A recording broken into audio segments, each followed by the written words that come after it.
We all saw it. We all saw what happened after the murder of George Floyd. What occurred was an extremely violent and destructive rebellion. It was a phenomenon the likes of which we have not seen in America in 40 or 50 years. Thesis 1. A militant nationwide uprising did in fact occur.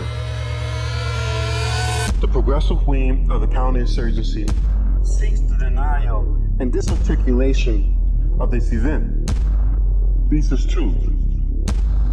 While spearheaded by Black avant-garde, this largely multi-ethnic rebellion managed to simultaneously overcome codified racial divisions. The containment of the revolt aims at reinstating these rigid lines of separation and policing their boundaries. Thesis 3.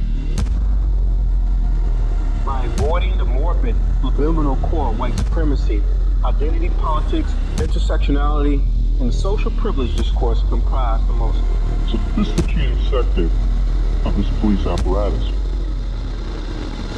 Thesis 4. The insurgency cannot be confined within any circumscribed sociological category.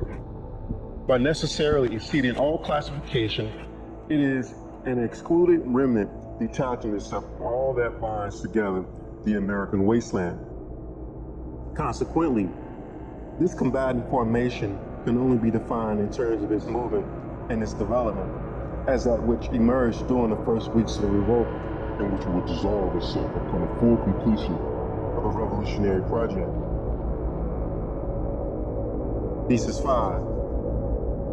The so-called black leadership, therefore, cannot and does not exist. It is a chimera to be found exclusively in the white liberal imagination. Thesis 6. The current crisis derives from a contradiction that proceeds from the two Janus-faced sides of post-Cold War American governance, an inconsistency between the demands of a sovereign imperial state and globalized biopolitical security. As a result, the metropolitan center has begun to experience the sort of chaos that is classically sown within the colonial periphery.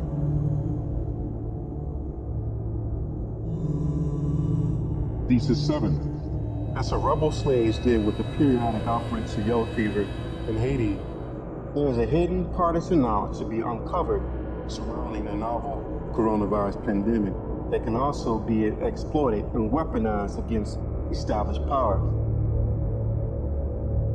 Thesis 8. The insurrection would involve precise coordination from within the constellation of riots. The paradoxical organization of disorder beyond any measure of control. Accordingly, the problem of insurrection has equal parts social and technical dimensions.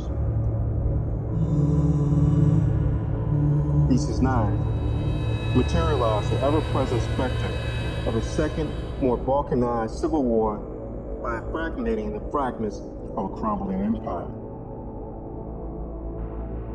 Thesis 10.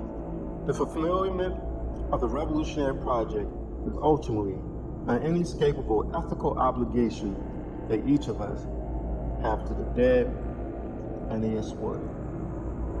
We owe the revolution to the millions of slaves who never knew a second of freedom.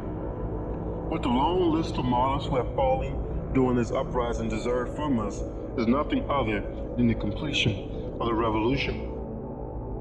The dead of the struggle stream out for vengeance.